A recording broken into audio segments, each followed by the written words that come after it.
नमस्कार दोस्तों, स्वागत है आप सभी का आपके अपने मैथमेटिक्स के चैनल आई मैथ यू पर। जैसा कि आपको पता है, हम टारगेट कर रहे हैं हमारी एएलपी सीबीटी 2 एग्जाम जो 19-20 मार्च 2025 को होने वाला है उसको, और उसको टारगेट करते हुए हम बात कर रहे हैं 2019 में 21 जनवरी, 22 जनवरी, 23 जनवरी, 3 शिफ्ट में जो टोटल 9 शिफ्ट हुई थी हमारी एएलपी सीबीटी 2 की, उसके बारे में। तो उसके लिए मैं 23 जनवरी की तीनों शिफ्ट कंप्लीट करवा चुका हूँ, 22 जनवरी की तीनों शिफ्ट कंप्लीट करवा चुका हूँ और 21 जनवरी की एक शिफ्ट कंप्लीट करवा चुका हूँ। और आज 21 जनवरी की शिफ्ट नंबर कौन सी है? ये सेकंड है, जो कि हमारी हुई थी 12:30 से 3 दोपहर को। ठीक है, तो प्रीवियस ईयर क्वेश्चन पेपर इसलिए करवाए जाते हैं ताकि जिस आप एग्जाम को देने जा रहे हैं उस एग्जाम में किस स्टैंडर्ड के, किस तरह के, किस लेवल के, किस लैंग्वेज में क्वेश्चन आते हैं वो आपको पता चल जाए। लैंग्वेज इन द सेंस किस फॉर्मेट में क्वेश्चन आते हैं। तो अगर ये प्रीवियस ईयर क्वेश्चन पेपर आप देख कर जाओगे तो आपको आइडिया रहेगा कि मैथमेटिक्स में किस तरह के प्रश्न पूछे जाते हैं एएलपी सीबीटी 2 में। इसके बाद हम बात करेंगे जो हमारी 21 जनवरी की तीसरी शिफ्ट होगी उसके बारे में, और फिर हम स्टार्ट करेंगे हर एक टॉपिक का 25 क्वेश्चन का सेट। और सारे के सारे 25 प्रश्न जो होंगे वो इसी तरह के होंगे जो रेलवे में आने के लायक होंगे। और उसमें भी टॉपिक पहले वो लेंगे जो ज्यादा महत्वपूर्ण होगा, और कौन से टॉपिक से कितने सवाल पिछले सीबीटी 2 में आए हैं उसके लिए भी मैंने एक 10-15 मिनट का वीडियो बनाया है। अगर आप देखेंगे तो आपको पता चलेगा, उसी के अकॉर्डिंग हम चलेंगे। चलिए बिना समय खराब किए हम स्टार्ट करते हैं हमारी आज की क्लास को। जैसा कि आप देख सकते हैं एएलपी सीबीटी 2 मैथमेटिक्स के बारे में बात कर रहे हैं। 21 जनवरी 2019 जो शिफ्ट नंबर 2 थी 12:30 से 3 बजे, उसकी बात कर रहे हैं। और एग्जाम कौन सा था? वही ALP CBT 2 previous year question paper देख रहे हैं 2019 के। और वो जो लिखा हुआ बिल्कुल सही लिखा हुआ, अगर वीडियो मिस किया तो पछताओगे ये कि आपको पता नहीं चलेगा किस तरह के क्वेश्चन आते हैं। अगर ये देख कर जाओगे तो आइडिया रहेगा किस तरह के प्रश्न पूछे जाते हैं। पहला प्रश्न जो कि प्रतिशत का दिख रहा है मुझे, क्या कह रहा है? यदि a का 25% बराबर b है तो 160 का b प्रतिशत किसके बराबर होगा? बिल्कुल बता सकते हैं। a का मतलब क्या होता है भाई? गुणा।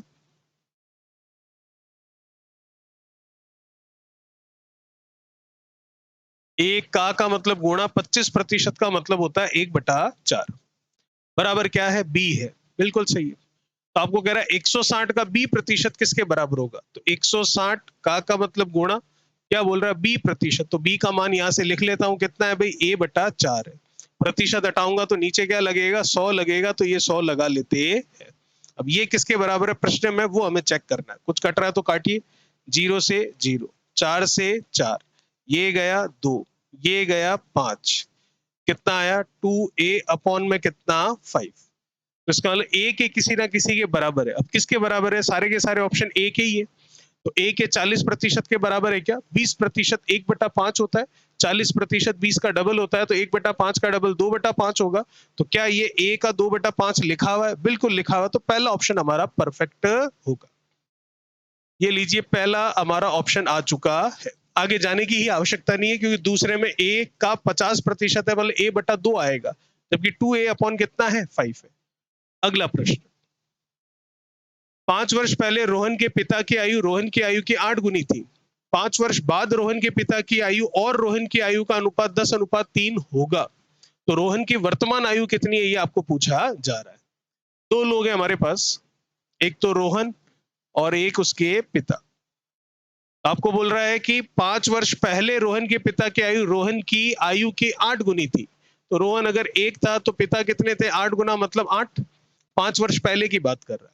5 वर्ष बाद रोहन के पिता की आयु और रोहन की आयु का अनुपात 10 और 3 का होगा। तो इसका मतलब 10 और 3 पिता और रोहन का होगा, पर हमने रोहन पहले लिखा है तो 3 पहले आ जाएगा और 10 वाला अनुपात पिता का है जो कि बाद में चला जाएगा।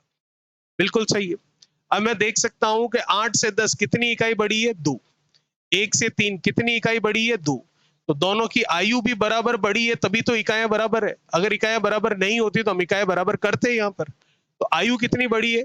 ये कब का अनुपात है? आज से 5 साल पहले का। ये कब का अनुपात है? आज से 5 साल बाद का। तो 5 साल पहले 5 साल बाद, तो 5 करूंगा तब तो आज का होगा, और आगे 5 जाऊंगा तब 10 का होगा। तो इसका मतलब यहां से यहां तक अंतर कितने साल का? 10 साल का है। और इकाई में कितने का अंतर है दोनों के लिए? 2 इकाई का। तो मैं कह सकता हूं कि 2 इकाई जो है मेरे लिए इस प्रश्न में किसके बराबर है भाई? 10 वर्ष के बराबर है। तो 2 इकाई 10 वर्ष के बराबर है, तो इसका मतलब 1 इकाई किसके बराबर होगी? तो 1 इकाई 10/2 5 वर्ष के बराबर होगी। बिल्कुल सही है। हमें किसके बारे में पूछा है? रोहन की आयु के बारे में। तो रोहन की आयु का अनुपात कितना? 1। तो 1 का मतलब 5 आया, तो क्या 5 वर्ष हमारा उत्तर होगा क्या? नहीं, क्योंकि ये रोहन की आयु का अनुपात कब का है? 5 साल पहले का है। हमें कब की पूछी है? वर्तमान की। तो 5 साल पहले अगर रोहन 5 साल का था, तो आज की तारीख में कितने का होगा? 10 साल का। तो हमारा ऑप्शन कौन सा मैच कर रहा है? सी ऑप्शन बिल्कुल सही है। चलिए भाई, अगला प्रश्न जो कि ग्राफ से है, पाई चार्ट से, क्या कह रहा है? निम्नलिखित पाई चार्ट एक खेत में फलों के पेड़ों का वितरण दर्शाता है। जो भी फल है, उन सभी फलों के लिए पेड़ लगे हुए खेत में, जैसे ही आम के 35%, नारंगी के 20%, चीकू के 20%, जामुन के 10% और केले के 15%। चार्ट पर विचार करें और उस पर आधारित सवाल के जवाब दें। क्या पूछ रहा है भाई? केले का सेक्टर कौन कितना होगा? एंगुलर आपको एंगल पूछ रहा है। तो देख सकते हैं कि ये पूरा का पूरा जो पाई चार्ट है, ये प्रतिशत में किसके बराबर है भाई? 100% के बराबर है। तो ये प्रतिशत में बराबर है 100% के। और अगर मैं डिग्री में बात करूं तो पूरा 360 डिग्री के बराबर है। तो मैं कह सकता हूं कि 100% किसके बराबर हुआ? 360 डिग्री के बराबर हुआ। 1% किसके बराबर हुआ भाई? 360 अपॉन कितना? 100। हमें किसके बारे में पूछ रहा है डिग्री में? केले के बारे में। तो केले के लिए अनुपात कितना दिखाई दे रहा है आपको?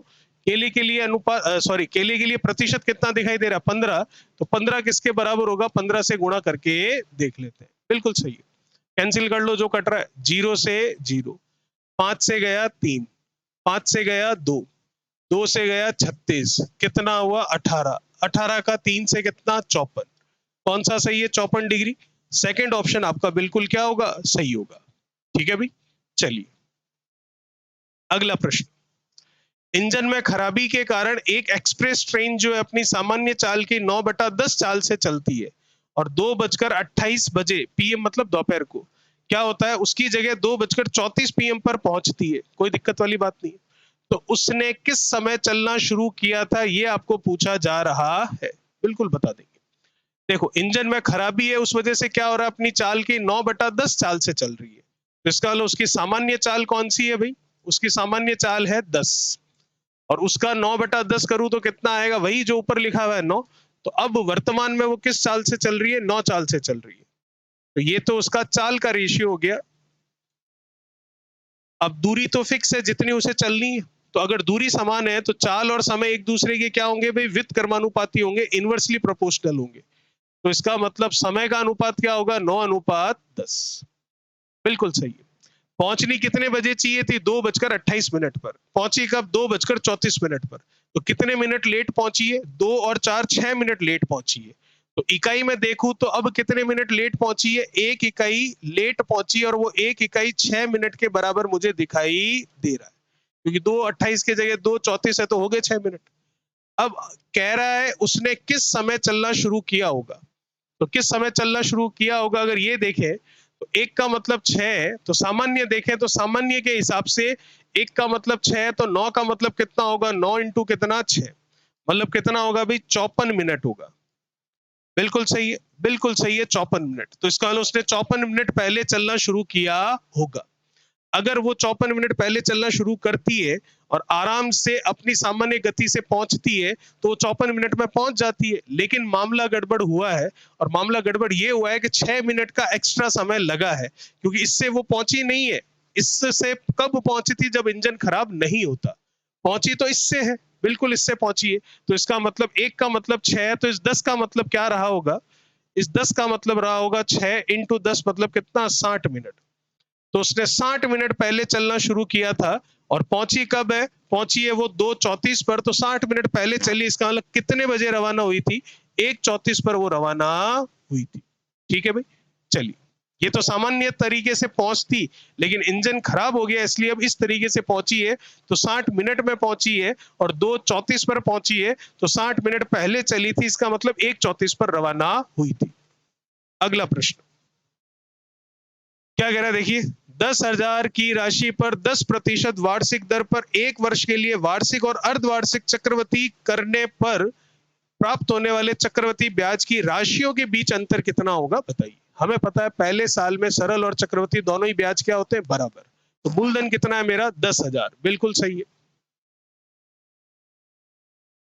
10,000 का 10% अगर मैं देखूं तो 1/10 होगा 10% का मतलब, तो इसका मतलब कितना आया, 1,000 रुपए। ये मेरा सरल ब्याज आ गया 1 साल का। ठीक है, अब क्या बोल रहा है आपको, अब ये तो सरल ब्याज आया, पर सरल ब्याज की तो चर्चा ही नहीं हुई है, बात तो यार चक्रवृद्धि ब्याज की हो रही है। तो भैया पहले साल के लिए सरल और चक्रवृद्धि दोनों ही बराबर होता है, तो अगर आप चाहे तो इसको काट कर, सरल की चर्चा नहीं हुई है तो आप चक्रवृद्धि ही लिख लीजिए। ये कब का है, 1 साल बाद का है, और जब हर साल मिलता है उस कंडीशन में। लेकिन ये कह रहा है कि अर्धवार्षिक रूप से मिले, तो अर्धवार्षिक रूप से मिलेगा तो जो दर है 10% वो आधी हो जाएगी, और कितनी हो जाएगी, 5%। तो इसका मतलब 10,000 रुपए के मूलधन पर 5% के हिसाब से अगर मैं देखूं तो पहले 6 महीने का ब्याज निकल कर आएगा मेरे पास कितना, 500 रुपए। बिल्कुल सही है। अब ये 500 रुपए अगले 6 महीने में तो मिलेंगे ही मिलेंगे, साथ ही साथ इन 500 रुपए पर और 5% की दर से चक्रवृद्धि ब्याज मिलेगा। तो इसका मतलब कितना मिलेगा, 25 रुपए मिलेगा। तो पहले 6 महीने का 500 ब्याज, उसके बाद अगले 6 महीने का 500 प्लस 25 मतलब 525 ब्याज। बिल्कुल सही है। तो मैं देख सकता हूं कि 1 साल में चक्रवृद्धि ब्याज हर साल के हिसाब से तो 1,000 आया, और 6 6 महीने के हिसाब से 500 प्लस 525 1,025 आया। बिल्कुल सही है। तो यही तो पूछ रहा है कि इसमें और इसमें फर्क कितना है, तो 1,000 और 1,025 पे फर्क कितना है, 25 का। इसका मतलब पहला ऑप्शन आपका बिल्कुल सही है। ये था हमारा क्वेश्चन नंबर 5वां। बात करते हैं अगले प्रश्न, क्वेश्चन नंबर 6 के बारे में। देखो, a प्लस बी आपको 9 कह रहा है, और a square plus B square आपको 53 कह रहा है, तो ए बी कितना होगा ये आपको पूछा जा रहा है। तो देख लेते हैं। देखिए किस तरीके से कर सकते हैं, एक तो डायरेक्ट भी कर सकते हैं, वो भी अभी मैं आपको बता दूंगा, और एक हम कर सकते हैं किस तरीके से, एक हम कर सकते हैं पूरा फॉर्मूले से। डायरेक्ट की अगर मैं बात करूं तो a को कितना ले लूं और b को कितना ले लूं कि जोड़ने पर 9 हो जाए, और उनका वर्ग करके जोड़ने पर कितना हो जाए, 53 हो जाए। a को 7 ले लो जिसका गुण 50 होता है, और b को 2 ले लो जिसका 4 होता है। 7 और 2 ये तो 9 हो गया, और यहाँ गुण 50 हो गया, यहाँ 4 हो गया, और जोड़ने पर 53 हो गया। इसका मतलब a और b आ गया 7 और 2, तो a गुणा b ही तो पूछा है आपको, मतलब 7 गुणा 2 ही तो पूछा है आपको, जो कि कितना आ गया, 14। इसका मतलब कौन सा ऑप्शन मैच कर रहा है आपका, पहला ऑप्शन बिल्कुल सही है। अब बीजगणितीय तरीके से देखें तो वो भी हम देख सकते हैं। आपको पता है फॉर्मूला होता है a प्लस बी के होल स्क्वायर का, जो कि होता है a square plus B square plus 2ab। a plus B मतलब कितना है मेरे पास, 9। 9 का स्क्वायर कितना, 81। a square plus B square कितना है, 53 प्लस 2ab। तो 53 इधर ले आऊंगा, 81 में से 53 कम करूंगा तो कितना आ जाएगा, अगर 81 में से 53 कम करूंगा तो 28, और फिर 2 से डिवाइड कर दूंगा तो कितना आ जाएगा, 14। तो यही तो पूछा था ए बी कितना होगा, तो ए बी कितना हो जाएगा आपके पास, ए बी हो जाएगा 14, जो कि ऑप्शन कौन सा मैच कर रहा है, वैसे भी पहला। तो अगर आप बीजगणितीय तरीके से करें तो आपकी मर्जी है, और अगर ऐसे वैल्यू मानकर करें तो आपकी मर्जी, आंसर दोनों में सेम ही आना है। चलिए 7वां प्रश्न क्या कह रहा है, देखिएगा। एक खुदरा विक्रेता किसी वस्तु को 486 में बेचता है और 8% कमाता है लाभ। यदि उसने उस वस्तु को 414 में बेचा होता तो उसे होती क्या, होती हानि होती। तो कितने प्रतिशत की होती हानि वो बताना है, अभी बता दें।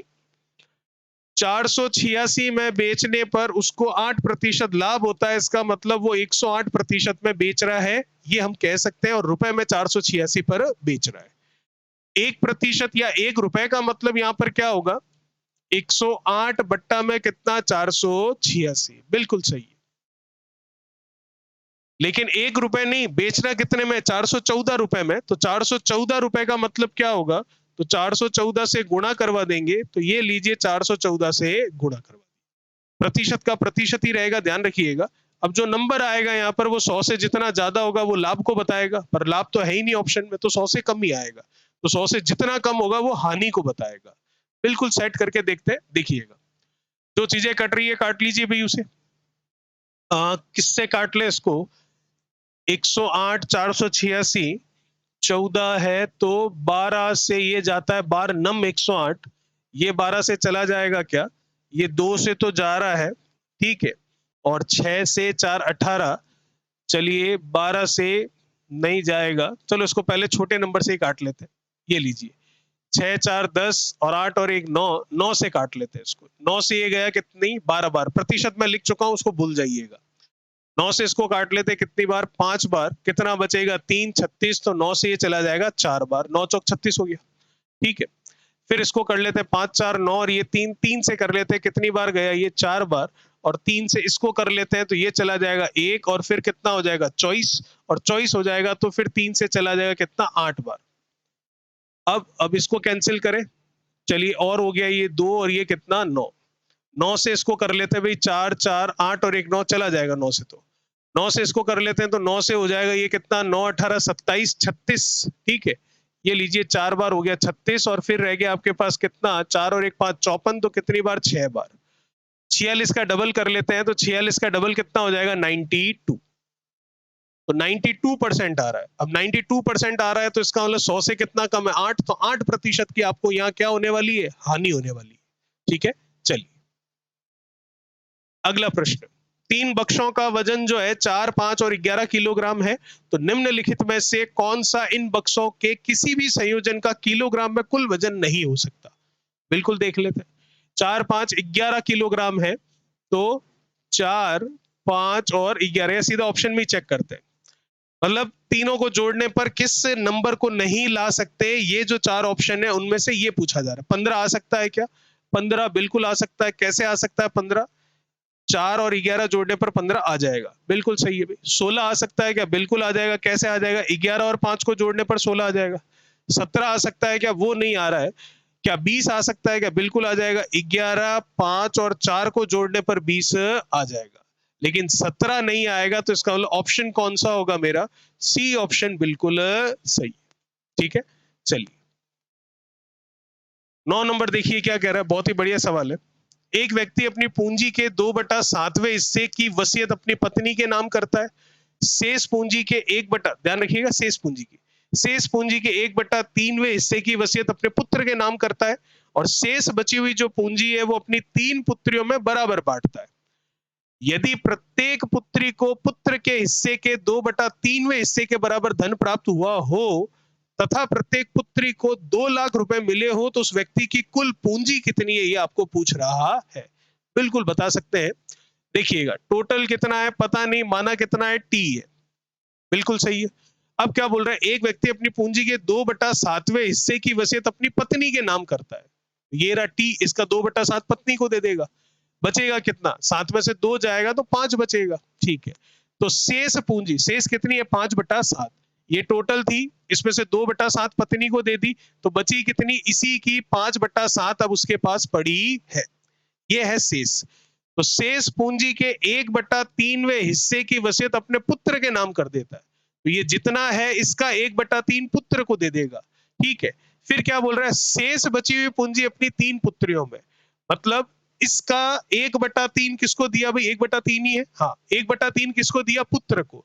तो इसका 1/3 पुत्र को दिया, तो इसका बचा कितना उसके पास? इसका 2/3 बचा, तो इसका 2/3 उसके पास पड़ा है, और ये जो पड़ा है इस पूरे का जो है ये शेष ही है पुत्र को देने के बाद, बिल्कुल शेष ही है। इस पूरे का 3 बेटियों में बराबर हिस्सा करता है, इसका मतलब इसका 1/3 करता है टोटल का, और वो 1/3 जो है हर एक बच्ची को मिलता है, और हर एक बच्ची हर एक पुत्री को कितना मिलता है? 2 लाख रुपए। इसका ये पूरी की पूरी कैलकुलेशन किसके बराबर है? 2 लाख रुपए के बराबर, ये 3 और ये 2050 के। आपको टोटल पूछ रहा है, टी का मान पूछ रहा है, आराम से आ जाएगा, कोई समस्या नहीं है। 5 का 2 से गुणा करोगे कितना होगा भाई? 5 का अगर मैं 2 से गुणा करूं तो ये हो जाएगा आपके कितना 10, और इस 10 से एक जीरो मैं यहां पर काट सकता हूं। ऊपर कुछ नहीं बचा, टी जो निकालना है वही बचा है। नीचे क्या बचा है? 7 का 3 से गुणा बचा है कितना? 21। ठीक है, या फिर 3 का 3 से, या ऐसे ही कर लो, 7 का 3 से कितना 21, और 21 का 3 से करोगे तो कितना 63, और वो 63 उधर जाकर 2 से गुणा होगा, तो 63 2 से गुणा होगा तो 126, और जीरो कितने पड़े? 4। ये लीजिए 4 जीरो, तो कितना आ गया? 126। 126 कौन सा है? वो रहा 126, मतलब 12,60,000 रुपए जो है वो उसकी आय टोटल होगी। यही पूछा था, जो कि ऑप्शन मैच कर रहा है कौन सा आपका? डी ऑप्शन बिल्कुल सही है। चलिए भाई अगला प्रश्न क्या बोल रहा है देखिए। 14 सेंटीमीटर त्रिज्या वाले एक शंकु के वक्र पृष्ठ का क्षेत्रफल 2200 सेंटीमीटर स्क्वायर है, तो इसकी ऊंचाई सेंटीमीटर में क्या होगी? शंकु आपको पता है कौन सी आकृति होती है इस तरह की? ये है आपकी शंकु की आकृति, बिल्कुल सही है। आपको क्या बोल रहा है? 14 सेंटीमीटर त्रिज्या वाले, ये इसकी त्रिज्या कितनी है भाई? ये इसकी त्रिज्या है 14 सेंटीमीटर। ये लीजिए लिख देते हैं। फिर क्या बोल रहा है? इसके वक्र पृष्ठ का क्षेत्रफल, मतलब ये जो है ना कर्व सरफेस एरिया, ये पूरा का पूरा इस तरह से, वो हमको दे रखा है कितना? 2200। तो कर्व सरफेस एरिया होता क्या है इसका? तो इसका कर्व सरफेस एरिया जो है उससे पहले ये होती है इसकी ऊंचाई और ये होती है इसकी स्लांट हाइट, मतलब तिर्यक ऊंचाई, और ये 90 डिग्री पर होता है। ध्यान है आपको, पता है ना, ये ध्यान में है ना आपके? चलिए, तो अब देखिएगा, अब हमको इसका वक्र पृष्ठीय क्षेत्रफल पता है। तो वक्र पृष्ठीय क्षेत्रफल क्या होता है किसी भी शंकु के लिए? पाई आर एल, जो कि किसके बराबर है? 2200 के। बिल्कुल सही है, काट छाट कर लो। ये गया 22, इसमें 100 बार, ये गया इसमें 2 बार, और ये गया इसमें 50। तो जो एल है वो मेरे पास निकल कर आ चुकी है कितनी? 50। पर एल नहीं पूछी है, हाइट पूछी है। कौन सी वाली? ये वाली। तो हमें पता है कि एल का जो फॉर्मूला होता है वो क्या होता है? तिर्यक ऊंचाई का जो सूत्र होता है वो होता है क्या? तिर्यक ऊंचाई बराबर रूट में H square plus R square, और आर मतलब 14 का स्क्वायर, जो कि मैं 196 कह सकता हूँ। ठीक है, इधर से स्क्वायर रूट हटेगा तो इधर स्क्वायर होगा। तो 5 का स्क्वायर 25, और एक जीरो का डबल जीरो, और ये 196 इधर आकर मैं क्या करवा दूंगा? माइनस करवा दूंगा। कम कर लो 2500 में से, 2500 में से 200 कम करोगे तो कितना हो जाएगा आपके पास? 2300, और 2300 में 4 और डाल दूंगा तो कितना हो जाएगा? 2304। ठीक है ना? तो ये आ जाएगा 2304। फिर ये 96 दोगे तो 2400, और ये कितना? 2500, और ये आ गया एच स्क्वायर, हटेगा तो इधर स्क्वायर रूट हो जाएगा। अब पीछे 4 है, तो पीछे 4 है तो कौन सा हो सकता है? ये तो आंसर होगा नहीं। 9 होता है तो 81 का 1 होता है, ये भी आंसर होगा नहीं। 6 होगा तो 36 का 6 होगा, वो भी आंसर होगा नहीं। 8 है उसका 64 होता है, तो ये आंसर जरूर मैच कर रहा है, जो कि कौन सा है? बी ऑप्शन आपका सही होगा। स्क्वायर रूट निकालने की जरूरत नहीं है, इकाई अंक से आप पता लगा सकते हो, क्योंकि पीछे 4 है ना, तो पीछे 4 तभी आएगा जब 8 का स्क्वायर 64 करोगे तब। 6 का स्क्वायर 36, 0 का स्क्वायर 0, 9 का स्क्वायर 81, उससे तो 4 आएगा नहीं। चलिए भाई, क्या कह रहा है अगला प्रश्न देखिए। दो ट्रेनें एक ही समय पर चलना शुरू करती है। ट्रेन ए जो है 54 किलोमीटर की औसत चाल से चलते हुए शहर एम से शहर एन तक जाती है। ठीक है, ये शहर है आपका एम और ये शहर है आपका एन। ट्रेन ए जो है इधर से चल रही है 54 की स्पीड से, चलने दीजिए, कोई दिक्कत नहीं है। जबकि ट्रेन बी शहर एन से शहर एम तक जाती है, इधर से ट्रेन बी आएगी, ये भी पता चल चुका है। दोनों शहरों के बीच की दूरी वो भी पता चल चुकी है, कितनी है? 960 किलोमीटर की है। ठीक है, यदि दोनों ट्रेनें 8 घंटे बाद एक दूसरे को पार करती है तो ट्रेन बी की औसत चाल क्या होगी, आपको पूछ रहा है। तो इसका मतलब दोनों जब मिलेगी तो कितनी दूरी तय कर लेगी? 960 किलोमीटर की दूरी तय कर लेगी। तो दूरी तय करी है 960 किलोमीटर की, और समय दे रखा है कितना? 8 घंटे का। तो समय बराबर होता है दूरी बटा चाल। चाल किसी जो चल रहा है, दोनों ही चल रहे हैं, तो दो जनों की चाल जब काम आती है तो उसको सापेक्ष चाल कहते हैं, और सापेक्ष चाल जब आमने सामने आते हैं तब आपस में जुड़ती है। तो इसका मतलब एम की चाल कितनी है? ए की चाल कितनी है? 54। बी की चाल पता नहीं है, तो दूरी बटा चाल समय होगा, और वो समय मुझे दे रखा है कितने का? 8 घंटे का। बिल्कुल सही है। अब 8 से इसको काट लेता हूं, एक बार 16 होगा, 2 बार, और ये 0, ये उधर जाएगा, और 54 इधर आएगा। तो 54 इधर आएगा तो 120 में से 54 कम कर लूंगा तो कितना हो जाएगा? 66 हो जाएगा। और वही हमें पूछ रहा है कि बी की चाल कितनी है। तो बी की चाल आपकी 66 किलोमीटर पर आवर है, जो कि ऑप्शन कौन सा मैच कर रहा है आपका? सी ऑप्शन बिल्कुल सही है। ठीक है भाई, चलिए अगला प्रश्न। एक तीर्थ यात्री ने 7.5 घंटे में 50 किलोमीटर की दूरी तय करी है। ठीक है, कोई दिक्कत नहीं। उसने कुछ दूरी जो है 4 किलोमीटर प्रति घंटे की स्पीड से पैदल चलकर, और कुछ दूरी जो है 12 किलोमीटर प्रति घंटे की गति से बैलगाड़ी पर बैठकर तय करी है।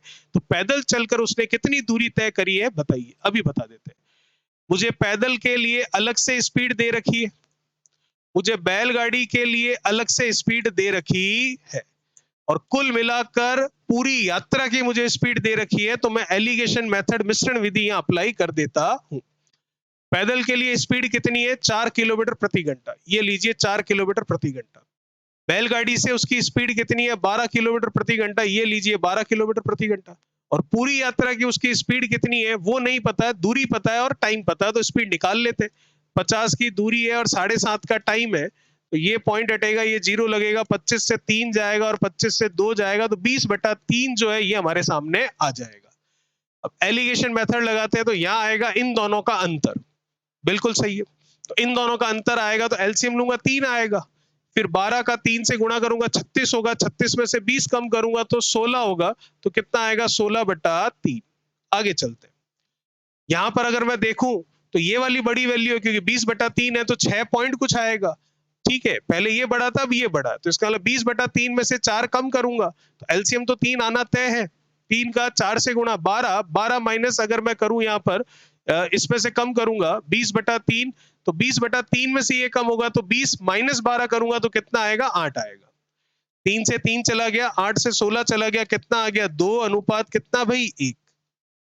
ये अनुपात आया है हमारे पास इनका, किसका? समय का। क्योंकि ये यहाँ पर हमने क्या लिखी है? स्पीड लिखी है, चालें लिखी है, और चाल क्या होता है? किलोमीटर प्रति घंटा। तो जो बट्टा में होता है इकाई में, उसी का यहाँ पर अनुपात निकल कर आता है, आधार का ही अनुपात निकल कर आता है। तो आधार का अनुपात कितना आया मेरे पास? जब वो पैदल जाता है तब 2 इकाई, बैलगाड़ी से जाता है तब 1 इकाई, और कुल समय मुझे पता है कितना है? 7.5 घंटे। तो टोटल है 7.5, और नीचे इनके दोनों के द्वारा जो लिया गया अलग अलग समय है, उस समय का अनुपात है, तो टोटल इसका लिखूंगा 2 और 1 किसका? 3 का। मुझे किसके द्वारा तय की गई दूरी बतानी है? पैदल के द्वारा। तो पैदल के लिए इकाई कितनी है भैया? समय की 2। तो किससे गुणा कर दूं? 2 से। बिल्कुल सही है। 2 और 1 3। 75/3 करूंगा तो 25 होगा, और पॉइंट लगेगा तो 2.5 होगा। उसका 2 से गुणा करूंगा तो 5 घंटे तक वो भाई साहब पैदल चले हैं। और हर घंटे किस स्पीड से चले हैं वो पैदल? 4 की स्पीड से। तो कितने किलोमीटर पैदल चले हैं? 4 से गुणा कर दीजिए, तो वो 20 किलोमीटर तक आपके पैदल गए हैं, टोटल 50 किलोमीटर में से। तो 20 किलोमीटर मैं देख सकता हूं कहां उपलब्ध है? सेकंड वाला है, जो कि मेरा ऑप्शन बिल्कुल सही है। चलिए अगला प्रश्न क्या कह रहा है, देखिए। इसको और इसको सरल करना, सिंपल सा प्रश्न है। पॉइंट के बाद 1 2 3 4 5 6 है, तो पॉइंट के बाद 3 अंक आएंगे जब अभी वर्गमूल के अंदर पॉइंट के बाद 6 है तब। 25 का कितना हो जाता है भाई? 5। ये लीजिए 5। अब 156 है, तो 156 किन दो लगातार संख्याओं के गुणनफल से आता है? 12 का स्क्वायर 144 होता है। 12 में एक और 12, 144 में एक और 12 जोड़ दूं तो 156 हो जाता है। इसका मतलब 12 और 13 का गुणा 156 होता है। इसमें छोटा कौन है? 12, तो ये लीजिए 12। तो पॉइंट 1 2 5 जो है वो इस पूरे का वर्गमूल मेरे सामने आ गया। बिल्कुल सही। ये गुणा है, ये लीजिए लगा दिया। पॉइंट के बाद 4 अंक है, तो अभी पॉइंट के बाद कितने अंक होंगे? 2। 256 जो है उसका वर्गमूल करूं तो कितना होता है? 16। तो ये लीजिए 1 और 6। खत्म हो गई बात। अब इसका इससे गुणा करते हैं, बिल्कुल अभी कर लेते हैं। 125 का 16 से गुणा करना है, तो पॉइंट को भूल जाइए। 125 का अगर 16 से गुणा करूंगा तो 125 का पहले 10 से गुणा करूंगा तो 1200 कितना होगा? 50 होगा। बिल्कुल सही है। फिर 125 का मैं 6 से गुणा करूंगा तो 600, और फिर 25 का अगर मैं 6 से करूंगा तो 4 और 2 6 करूंगा, तो 4 और 2 6 कितना हो जाएगा मेरे पास? 150। तो इसका मतलब ये हो गया आपका 600। देखिए 125 का 10 से हो गया, बिल्कुल ठीक है। अब 125 का कर लेते हैं किससे? 6 से, और 10 से किया, जीरो लगा दिया, प्रॉब्लम खत्म। अब करूं तो ये 600 हो गया, और 25 का 6 से हो गया कितना? 150। तो 600 और 150 कितना हो गया? 750। ठीक है, बिल्कुल सही है। तो 750 होगा इसका गुणा, तो ये लीजिए 750। अब इसको जोड़ लेते हैं। 5 ये 0। ठीक है, ये कितना आ गया? 10।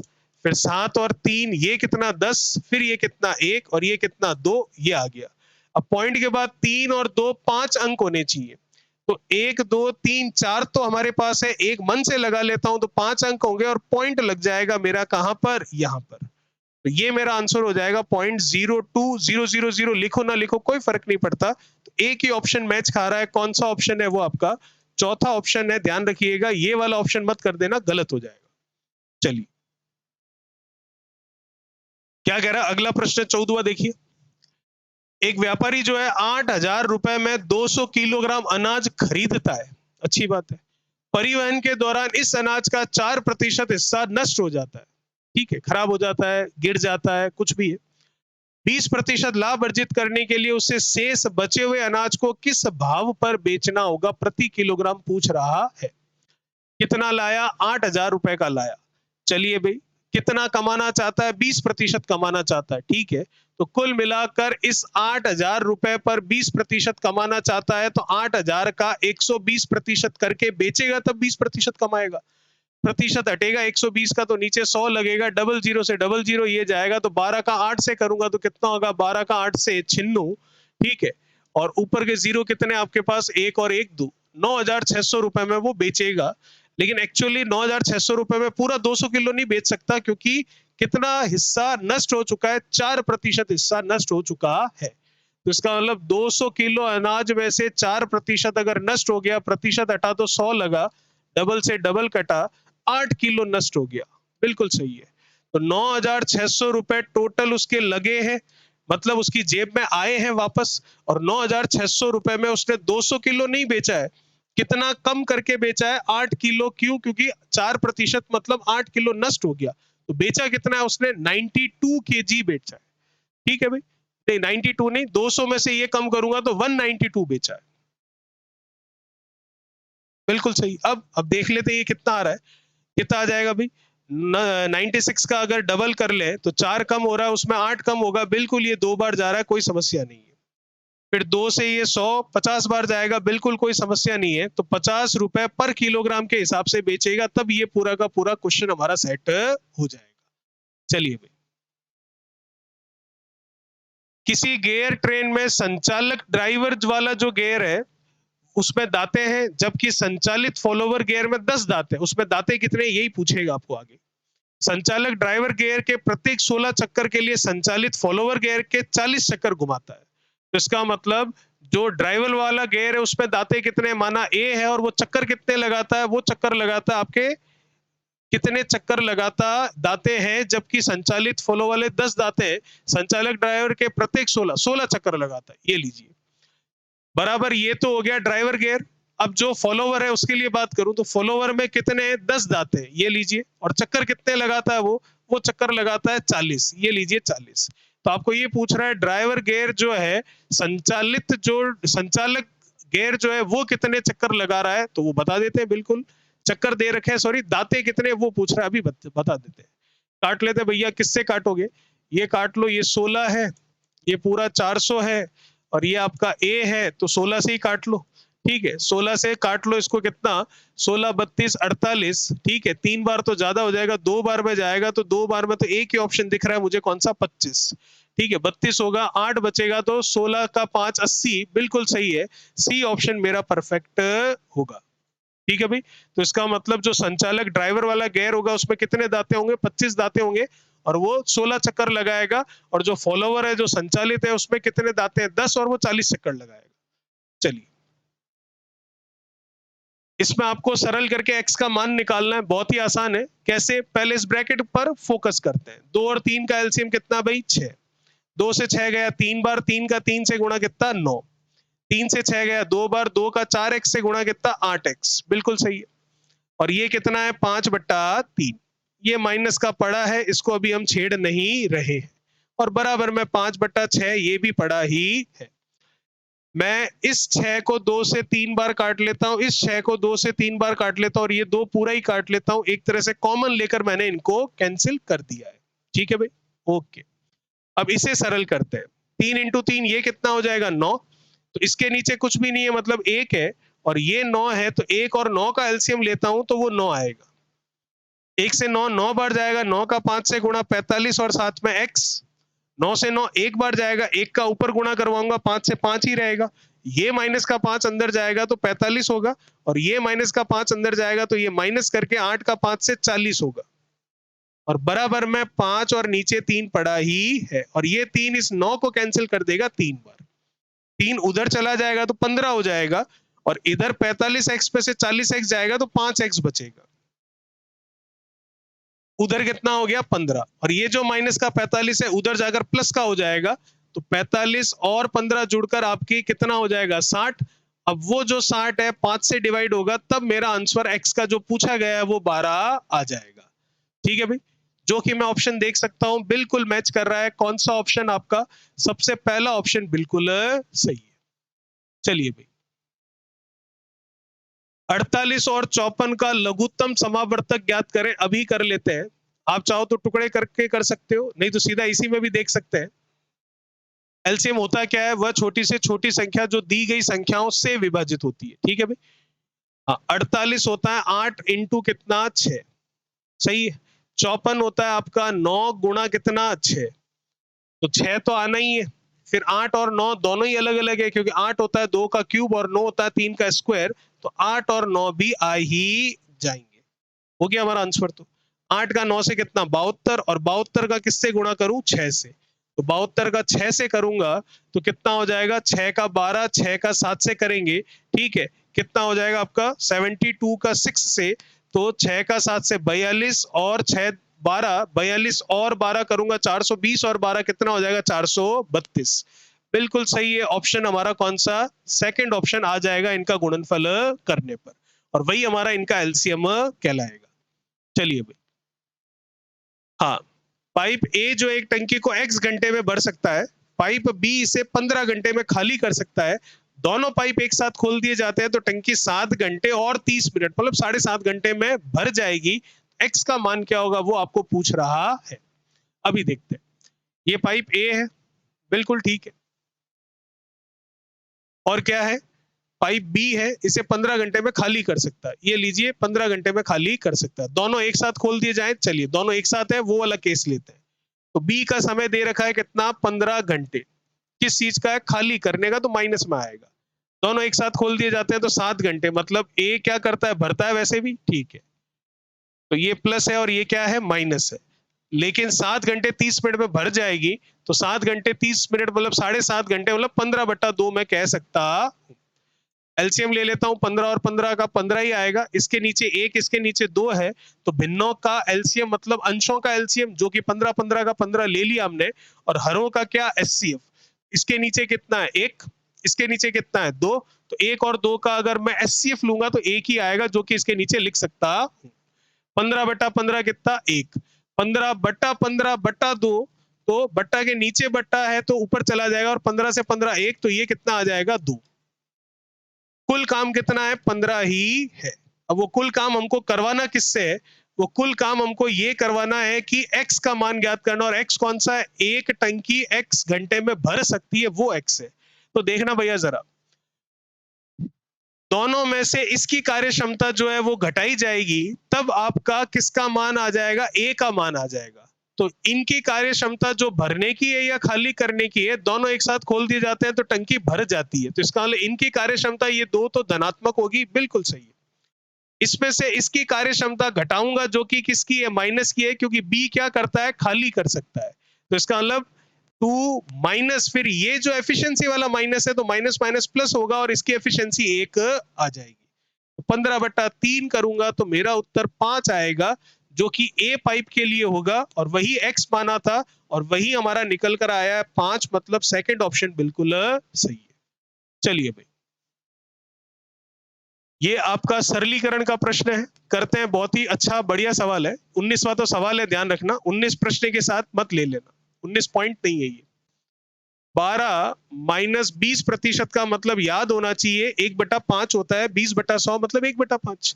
ऑफ का मतलब गुणा होता है, 42 गुणा 5/15 करूंगा, -18 गुणा 10/15 करूंगा, और प्लस कितना ये 8। बिल्कुल सही है। कुछ कट रहा है क्या? देखते हैं। 5 से 15 3 बार, 3 इसको काटेगा, बिल्कुल काटेगा। कितनी बार? एक, और फिर कितना होगा 12, तो 3 से चला जाएगा 4 बार। और कुछ कैंसिल हो रहा है, अभी देखते हैं। 5 से गया 2, और 5 से कितना 3, और 3 से ये चला गया कितना 6। बिल्कुल सही है। 12 माइनस 1/5 गुणा 14 माइनस 6 का 2 से कितना 12, और प्लस कितना ये 8। सरल कर लेते हैं इसको। 14 में से 12 कम करूंगा 2 बचेगा, 8 और 2 जुड़ेगा 10 हो जाएगा। हो गया ये तो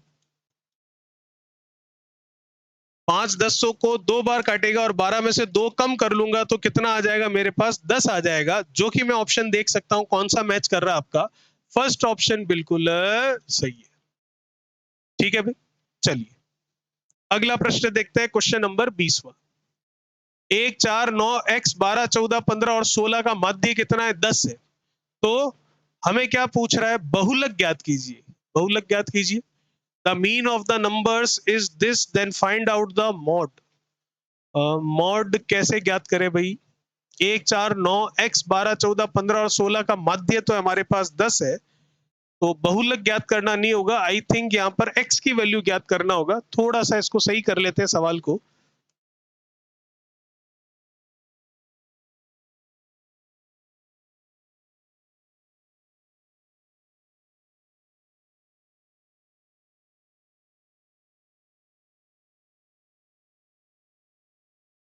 फाइंड आउट कर लेते हैं क्या x,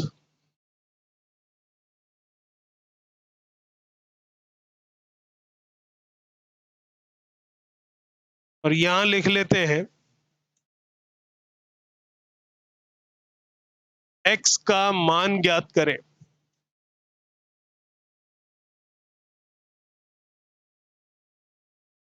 ठीक है, चलिए भाई देखते हैं।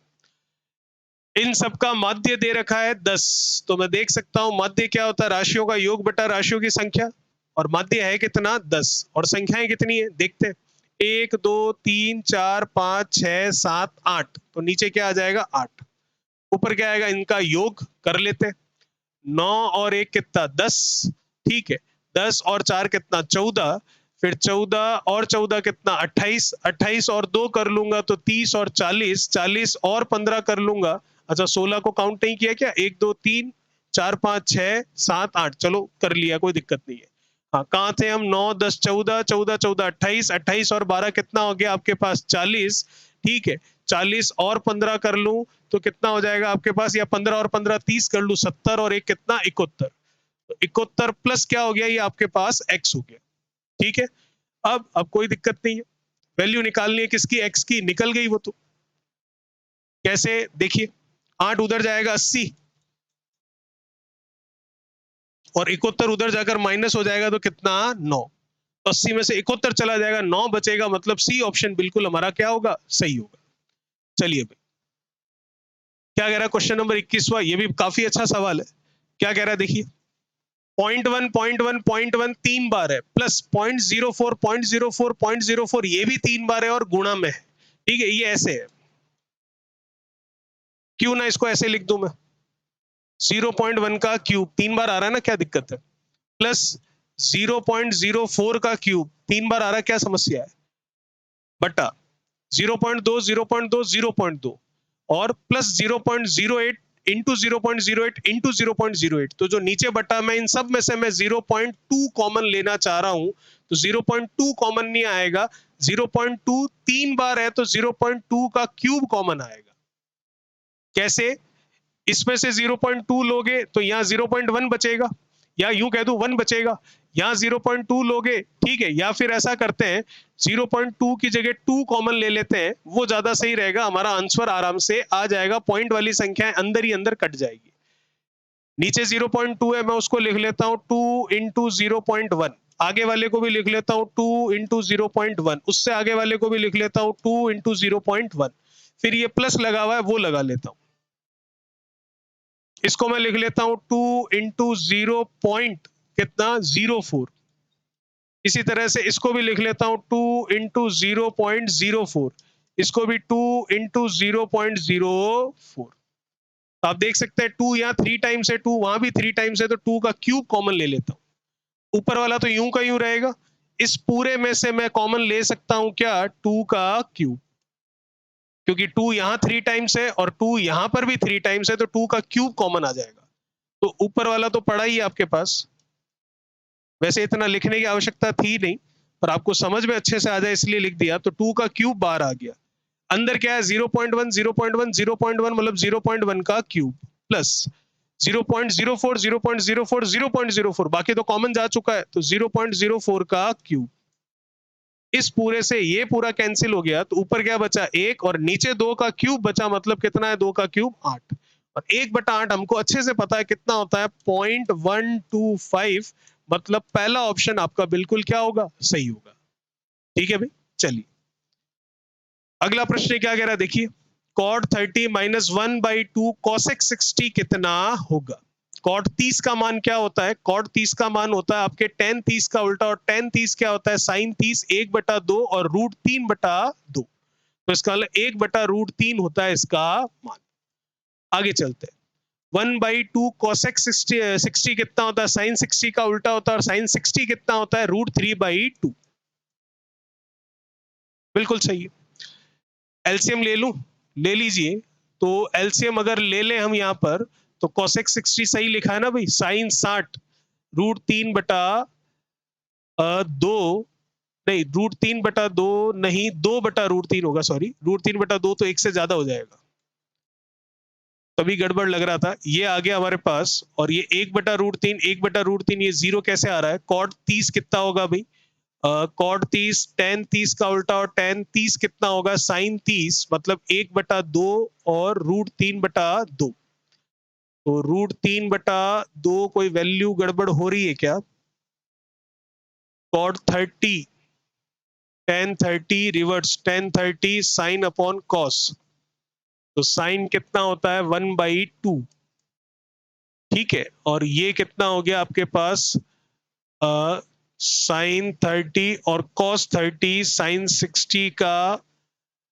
60 और 30, तो √3/2, ये कैंसिल हो रहा है 1/√3, माइनस ये 1/2 था, cosec 60 है तो cosec 60 sin 60 का रिवर्स होगा, तो sin 60 क्या होता है भाई, sin 60 आपका √3/2, तो ये हो गया आपके पास cos 60 √3/2, तो 2/√3, 1/√3, ये ठीक है, पर जीरो आना चाहिए, तो 2/√3, या तो माइनस की जगह प्लस तो नहीं है बीच में कहीं, क्योंकि वो ऑप्शन मैच हो रहा है डी, माइनस की जगह प्लस, क्वेश्चन में देखें अगर तो माइनस की जगह प्लस वाली स्थिति तो नहीं बनी है कहीं पर,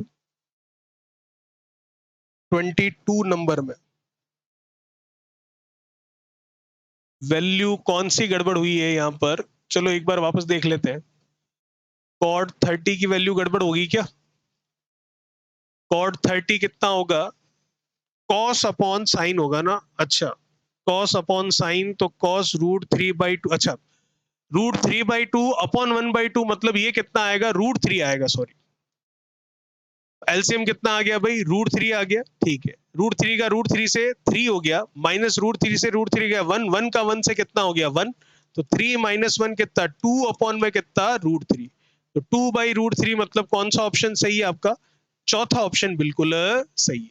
चलिए 22 के बाद में 23 जो कि ग्राफ का प्रश्न है, क्या कह रहा है, ग्राफ का प्रश्न है तो देखिए, प्रश्न कह रहा है निम्न ग्राफ को ध्यानपूर्वक अध्ययन कीजिए तथा नीचे दिए हुए प्रश्नों के उत्तर लिखिए, एक से ज्यादा होंगे तो, या एक होगा जो भी होगा, तो आपको कह रहा है वर्ष 1994 में बी कंपनी की आय जो है वो कितनी थी, वो आपको दे रखी है 108, मतलब कितनी दे रखी है ये 1,08,000 रुपए थी, तो उस वर्ष उसका व्यय कितना था, और ये आपके अलग अलग साल दे रखे हैं 1993, 1994, 5, 6 इस तरीके से, ठीक है, तो हमको क्या बोल रहा है, ये इधर लाभ दे रखा है इनका, वो भी परसेंटेज में ध्यान रखिएगा, तो आपको क्या बोल रहा है उस वर्ष उसका व्यय कितना था, 1994 का है, ये रहा, कंपनी कौन सी है बी, तो कंपनी बी कौन सी है भाई, ये जो आपके ट्राइंगल शेप में है वो, तो इसका मतलब कंपनी बी ये रही, तो इसका लाभ कितना है 35%, ठीक है, और आय कितनी है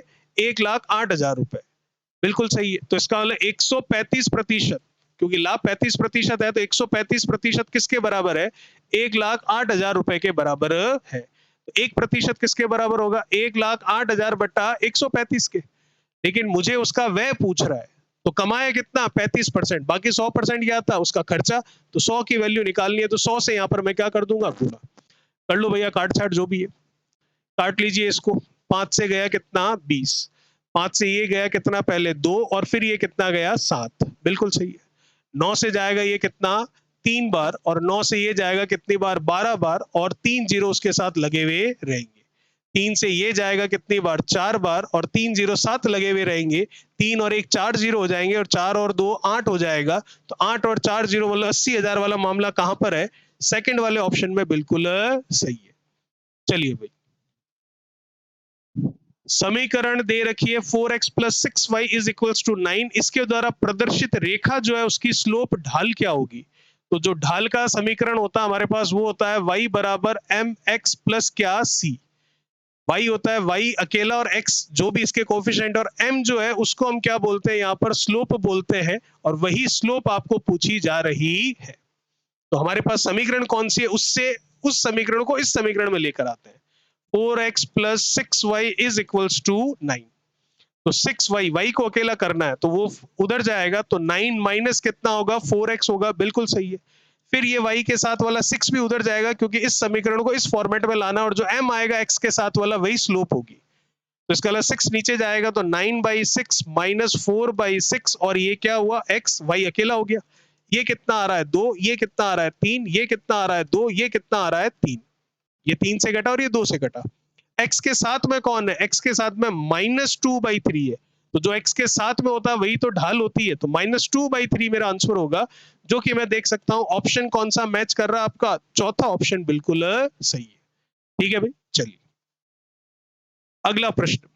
यदि एक साथ काम करते हुए ए, बी और सी किसी काम को 4 दिन में पूर्ण कर सकते हैं, हालांकि कार्य शुरू करने के बाद बी काम छोड़ देता है, और ए और सी कार्य के बचे हुए हिस्से को 6 दिन में पूर्ण करते हैं, तो बी अकेला करना चाहे तो उस काम को कितने दिन में पूरा कर सकता है। तो कहने का मतलब ये है, तीनों लोग जब काम करें तो समय लेते हैं कितने, 4 दिन का, और फिर ए और सी अगर काम करे तो ए और सी काम करने में कितना समय लेते हैं, 6 दिन का। तो 6 और 4 एलसीएम कितना, 12, ये 2 और ये कितना, 3। टोटल काम कितना है, 12। करवाना किससे आपको, बी से। तो बी की क्षमता निकालनी है, तो तीनों की क्षमता में से इन दोनों की क्षमता जिसकी जरूरत नहीं है वो घटा देते हैं। तो 12/1 मतलब कितना आ जाएगा, 12। और जो कि मैं देख सकता हूं ऑप्शन मेरा मैच कर रहा है, कौन सा, सी ऑप्शन बिल्कुल सही है। चलिए, ये था हमारा question number 25। Next question number 26 क्या कह रहा है, देखिएगा। एक समचतुर्भुज के विकर्णों की लंबाई ये है, तो उसका क्षेत्रफल क्या होगा। समचतुर्भुज जिसकी चारों भुजाएं आपस में एक समान होती है, दो विकर्ण होते हैं, दोनों विकर्ण आपस में अलग अलग लंबाई के होते हैं, लेकिन दोनों विकर्ण एक दूसरे को 90 डिग्री पर काटते हैं, और इसके अंदर आमने सामने के जो कोण होते हैं वो कोण आपस में क्या होते हैं, बराबर होते हैं। तो इसका जो क्षेत्रफल होता है वो होता है दोनों विकर्णों का गुणा बट्टा में 2। तो दोनों विकर्णों की लंबाई है 18 और कितना, 14, और बट्टा में 2। तो ये काट लूंगा, कितना आ जाएगा, 7। तो 18 का 7 से गुणा कर लेंगे। 70 और 56 कर लूंगा, तो 70 और 56 करूंगा तो कितना आएगा, 126। मतलब सी ऑप्शन आपका बिल्कुल सही होगा। चलिए भाई, अगला प्रश्न क्या कह रहा है, 27वां देखिए। ए किसी काम का 25% हिस्सा 3 दिन में करता है। तो भैया जब 25% मतलब चौथा भाग 3 दिन में करता है, तो पूरा भाग कितने दिन में करेगा, 3 3 3 3 मतलब 12 दिन में। तो ए पूरा काम करता है 12 दिन में, बिल्कुल सही है। बी उस काम के आधे हिस्से को 18 दिन में करता है, बी आधा काम 18 दिन में करता है, तो पूरा काम 36 दिन में कर लेगा। तो बी पूरा काम करेगा 36 दिन में, बिल्कुल सही है। यदि वे दोनों एक साथ करें तो कितने दिनों में काम हो जाएगा, बहुत आसान है। 12 और 36 का एलसीएम कितना, 36, ये 1, 36/12 कितना, 3। तो कुल काम कितना है, 36 किससे करवाना है, दोनों से। तो क्षमता किसकी आएगी, दोनों की, 3 और 1 कितना, 4, जो कि कितना आ जाएगा, 9। और पहला ऑप्शन ही हमारा बिल्कुल सही है। चलिए भाई, अगला प्रश्न जो कि अंतिम सवाल है हमारा।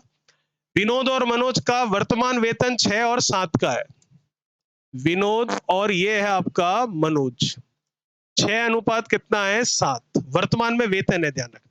यदि दोनों के वेतन में 16,000 की वृद्धि हो, दोनों का वेतन 16,000 बढ़ रहा है, तो अगर अनुपात बढ़े तो इकाइयां भी बराबर बढ़नी चाहिए, क्योंकि रुपए भी बराबर बढ़े हैं। तो ये अनुपात 8 और 9 हो जाता है। 7 से 9 कितना बढ़ रहा है भाई, 2। 6 से 8 कितना बढ़ रहा है भाई, 2। बहुत ही बढ़िया है कि 2 इकाई हमको पता चल चुकी है किसके बराबर है, 16,000 रुपए के बराबर है, क्योंकि दोनों के रुपए कितने बढ़ रहे हैं, 16,000, और दोनों की इकाइयां कितनी बढ़ रही है, 2। तो वो 2 इकाई किसके बराबर है? 16,000 के। तो 2 इकाई 16,000 के बराबर है, तो 1 इकाई किसके बराबर है? 16,000 बटा 2 के।